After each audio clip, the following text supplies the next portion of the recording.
सभी का तंवर राजपूत मोटिवेशन में। और आज हम लोग एचडीएफसी बैंक के चार्ट का एनालिसिस करेंगे कि क्या हम लोग इसमें इन्वेस्टमेंट कर सकते हैं, क्या इन्वेस्टमेंट करने के लिए सही टाइम है और इसमें क्या देखना चाहिए इन्वेस्टमेंट करने के लिए। देखो अगर हम बात करें तो यहाँ से ये स्टॉक यहाँ से एक अच्छा सा करेक्शन ले चुका है, 15 से 20% का करेक्शन ले चुका है। तो अभी ये 1400 पे चल रहा है। इसका हाईएस्ट अगर हम बात करेंगे तो यहाँ तक 1700 के आसपास ही समझो इसको, तो 300 रुपये का यहाँ से डिस्काउंट पर मिल रहा है। तो क्या ये डिस्काउंट पर हमको लेना चाहिए? आरएसआई इसका ओवरसोल्ड जोन में आ चुका है, तो यहाँ पर क्या हमको लेना चाहिए कि नहीं लेना चाहिए? तो इसकी सारी चीज़ें एनालिसिस करेंगे। तो हम लोग इसका जो फंडामेंटल है, पहले तो फंडामेंटल देखेंगे। फंडामेंटल बहुत ज़रूरी होता है कि क्या इस कंपनी में कुछ लफड़ा तो नहीं चल रहा है, कुछ घाटा वाटा तो नहीं हो रहा है।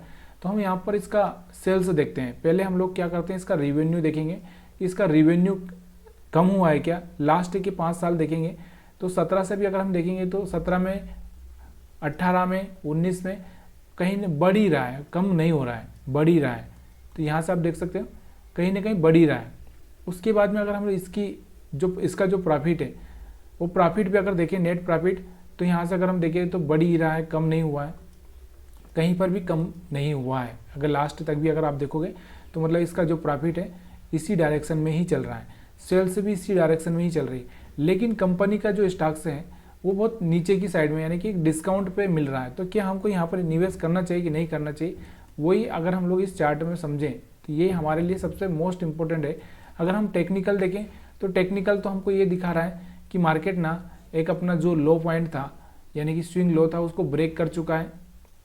तो यहाँ से पॉसिबिलिटी मार्केट में और भी नीचे जाने की हो सकती है, लेकिन यहाँ से उससे पहले एक स्विंग हाई बनाना भी ज़रूरी है इसको। तो यहाँ से एक स्विंग हाई बना सकता है थोड़ा सा ऊपर की साइड में, 1600 तक जाकर फिर से नीचे आ सकता है। लेकिन अगर एक टेक्निकली और हम लोग फंडामेंटली दोनों को अगर मिलाएं तो यहाँ पर एक अच्छा सा जोन है, हो सकता है कि ये स्टॉक यहाँ से रिटर्न हो जाए। देखो ये हो सकता है, इस बात का आपको ध्यान देना है कि ऐसा नहीं है कि यहाँ से मैंने बोला और यहाँ से चला जाएगा, क्योंकि आपको खुद से एनालिसिस करना है और खुद से सीखना है और अपने एडवाइजर से सलाह लेकर ही इन्वेस्टमेंट करना है। सिर्फ हम एनालिसिस करना सीख रहे हैं कि किस तरह से चार्ट पर किसी भी स्टॉक को एनालिसिस कर सकते हैं। अब यहाँ पर हम देखेंगे कि अगर हम लोग ये चीज़ें देखें सपोर्ट रेजिस्टेंस के हिसाब से, अगर हम लोग इस चीज़ को समझें तो यहाँ पर आप देखो कि जब भी ये स्टॉक हो या कोई सा भी स्टॉक हो, अगर हम यहाँ बात करें कि ये वाला जो रेंज है आरएसआई का, कौन सा, ये वाला जो रेंज है नीचे, मतलब 30 के आसपास का जो रेंज है, तो जब भी इस 30 की रेंज में जब भी ये स्टॉक आया तो कोई यहाँ पर आया था,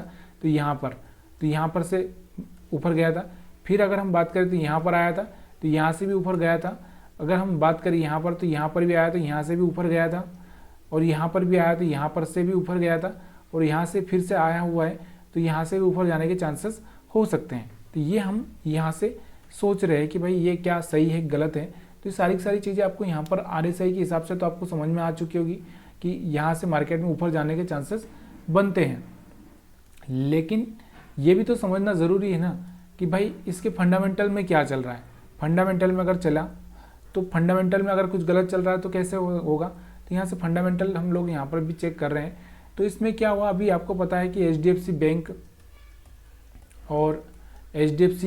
बैंक और यहाँ पर इनका एक और जो ब्रांच, एक और जो इनका था एचडीएफसी हाउसिंग फाइनेंस, उसका दोनों का मर्जर हुआ है। मर्जर की वजह से थोड़ा सा यहाँ पर क्या हो गया, थोड़ा सा इनका प्रॉफिट और सारा जो इनकी सेल्स वेल्स बाकी जो भी सब थोड़ा सा इम्पेक्ट आ रहा है। तो आप यहाँ पर देखोगे इनके एक्सपेंसेस, यहाँ पर अगर देखोगे तो यहाँ पर देखो, यहाँ से एक्सपेंसेस अगर हम देखें तो यहाँ पर इनके एक्सपेंसेस देखो आपके, यहाँ पर हम लोग क्वार्टरली चार्ट पर जाते हैं थोड़े से, तो यहाँ पर आप देखोगे एक्सपेंसेस, यहाँ पे इंटरेस्ट, यहाँ पे इनका इंटरेस्ट और एक्सपेंसेस दोनों ही यहाँ से इसी एरिया में आप देखो, इसी एरिया में अगर हम देखें इतने से एरिया में देखो और इतने से एरिया में कंपैरिजन करो, तो यहाँ से आपको कुछ अलग ही दिखाई देगा कि इनका जो एक्सपेंसेस था 17,770 मार्च 2017 में, और यहाँ पर जून में 18 लाख में नहीं है ये आंकड़ा, करोड़ में, इसलिए आपको यहाँ पर मैं हज़ार में बोलूँगा तो आपको याद रखना 17,770 करोड़, 18,470 करोड़। तो यहाँ से आपको दिख रहा होगा एक करोड़ में कहीं ना कहीं इनका एक्सपेंस यहाँ पर 17-18 के बीच में था, और यहाँ से सीधे कितना हो चुका है 45 और 50 के आसपास पहुँच चुका। मतलब यहाँ से आपको दिख रहा होगा एक्सपेंसेस इनके बढ़ चुके हैं। तो अब यहाँ से आप देखोगे तो यहाँ से इंटरेस्ट अगर हम देखें तो यहाँ से इंटरेस्ट 22 था, यहाँ 25 था, तो यहाँ से 25 के आसपास ही समझो, तो यहाँ से 41 और सीधे यहाँ डबल के आसपास पहुँच चुका है, 43 के आसपास। लेकिन क्या इसके जो रिवेन्यू है, रिवेन्यू जो जनरेट हो रहा है उसमें कोई इम्पेक्ट आया है क्या? तो यहाँ से आप देखोगे तो ये 47 था, तो यहाँ से 75, और यहाँ से मतलब डबल भी नहीं हो पाया। बाकी सारी चीज़ें यहाँ पर आप देखोगे एक्सपेंसेस डबल हो चुके हैं, यहाँ से एक्सपेंसेस डबल हो चुके हैं, यहाँ से जो इंटरेस्ट था इनके ऊपर, इंटरेस्ट जो जा रहा था इनका वो भी डबल हो चुका है। लेकिन यहाँ पर इनका जो मेन प्रॉफिट था, प्रॉफिट पे थोड़ा सा इफेक्ट आया है, मतलब प्रॉफिट डबल नहीं हो पाया है। जो कि प्रॉफिट यहाँ से अगर आप देखोगे तो 45 51 था, यहाँ से 75 और 78 हुआ। मतलब कहने का मतलब इतना ही है कि प्रॉफिट कितना हुआ, सिर्फ और सिर्फ यहाँ से अगर हम बात करें तो यहाँ से 50% प्रॉफिट बढ़ा है। बाकी ये जो नंबर है ये डबल के आसपास है, ये जो नंबर आपको दिख रहे हैं डबल के आसपास है। तो मतलब यहाँ पर इनका प्रॉफिट कम हुआ है, जो इनके मिक्स होने की वजह से दोनों को। अब हम बात करते हैं इनका जो टोटल प्रॉफिट है। अब यहाँ पर आपको दिखेगा कि नेट प्रॉफिट अगर हम बात करें तो यहाँ से नेट प्रॉफिट तो आपको बढ़ता हुआ दिख रहा है कि जब ये अलग अलग थे, मान लो यहाँ पर अगर हम बात करें तो अलग अलग थे, तो इनका प्रॉफिट कितना था, तो यहाँ पर आप देखोगे तो यहाँ से इस एरिया में देखो तो यहाँ से 17 18, तो यहाँ पर 12,000 करोड़ के आसपास, और यहाँ पर भी 12,000 करोड़ के पास अकेले HDFC बैंक यहाँ पर प्रॉफिट कर रहा था। अब यहाँ पर अगर हम देखें तो यहाँ पर 17,000 मतलब सिर्फ 5,000 करोड़ का ही यहाँ से इनको प्रॉफिट हुआ इस, लेकिन कितना 5,000 करोड़ का ही प्रॉफिट हुआ। लेकिन यहाँ पर बड़ा कितना है, यहाँ पर अगर आप देखोगे तो यहाँ पर आप देखो कि यहाँ पर ये बाकी खर्चे कितने बढ़े हैं, खाली प्रॉफिट तो कम हुआ है, बाकी रिवेन्यू कुछ खास ज़्यादा नहीं बढ़ा है। यहाँ पर इनका रिवेन्यू नहीं बढ़ा।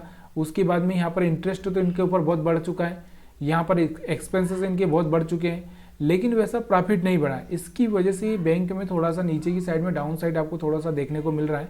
और हो सकता है कि आने वाले टाइम में अगर ये कंपनी अगर हम बात करें तो दोनों मिक्स होने के बाद में जो इनका EPS है वो भी बढ़ना चाहिए था, लेकिन इनका EPS में कोई ज़्यादा अंतर नहीं हुआ है, EPS और बल्कि बराबर पे ही चल रहा है। तो मतलब जो पैसा इनको देना पड़ रहा था उतना ही देना पड़ रहा है।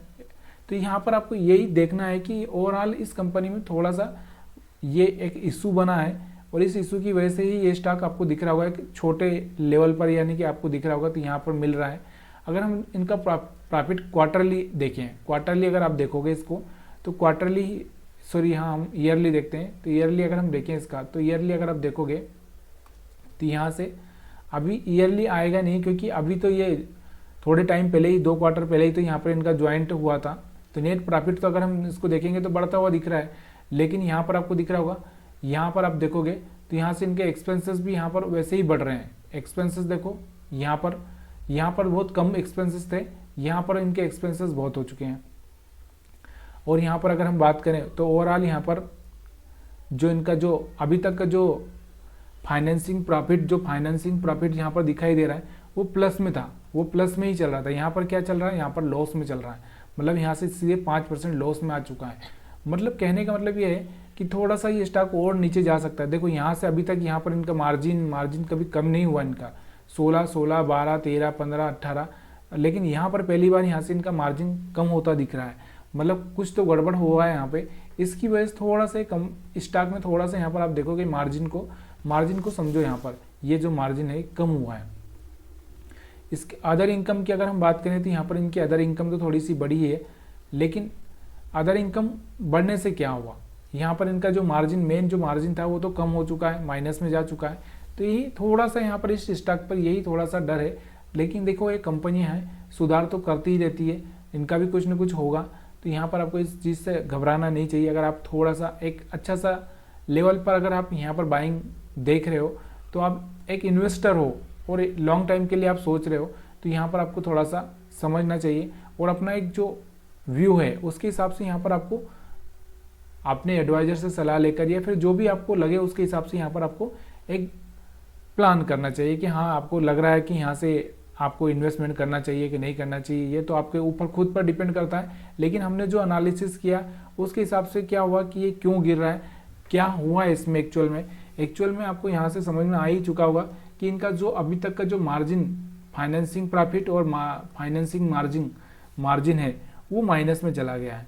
इसकी वजह से इस कंपनी में थोड़ा सा प्रॉब्लम आ रहा है, और आगे चल के अगर यहाँ पर कहीं पर सुधार हो सकता है तो ये कंपनी का अच्छा सा प्रॉफिट आपको दिखाएगी।